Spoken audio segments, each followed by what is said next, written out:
Hi everyone, a quick follow-up video to the one that I posted earlier this morning from my interview with Dr. Tom Cowan, where we dismantled the whole idea of viruses. So that episode of the Health Confidential podcast is going to be available soon on YouTube as well as on all audio platforms.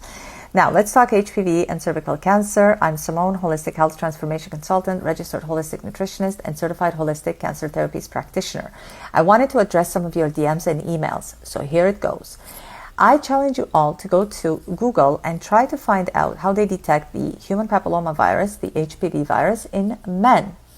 We have been led to believe that this virus is what gets passed on to us women from men, and it's a sexually transmitted disease, and that's what leads to cervical cancer.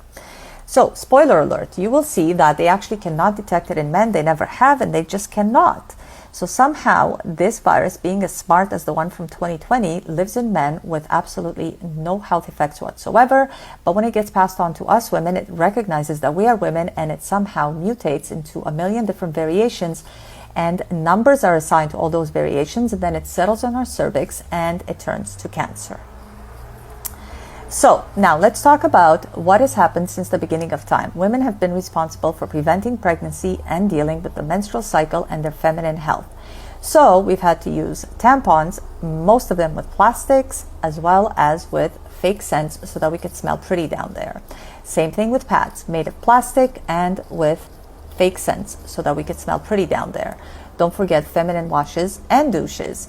Oh, and also to prevent pregnancy, spermicides, condoms, as well as lubricants that are flavored and scented, or both.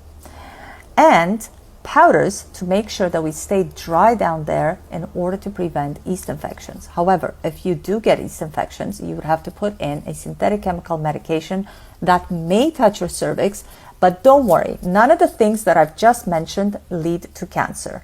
It's just a virus that they cannot detect in men that somehow gets passed on to us and leads to cancer. So if somebody can make sense of any of that, please let me know. But before we get to that, I ask all of you to think twice before you decide to vaccinate yourselves or your children to prevent the HPV virus, to really think critically about exactly what happens, and please keep in mind what I said and perhaps add to the list. And also, ladies, please do not run to your gynecologist and do any LEAP procedures because they found somehow any kind of precancerous cells. No cone procedures, none of that. And if you do want any more information on natural ways of addressing such things in the event that you do get pap smears that come back abnormal, please reach out to me, Simone at SimoneGisondi.com.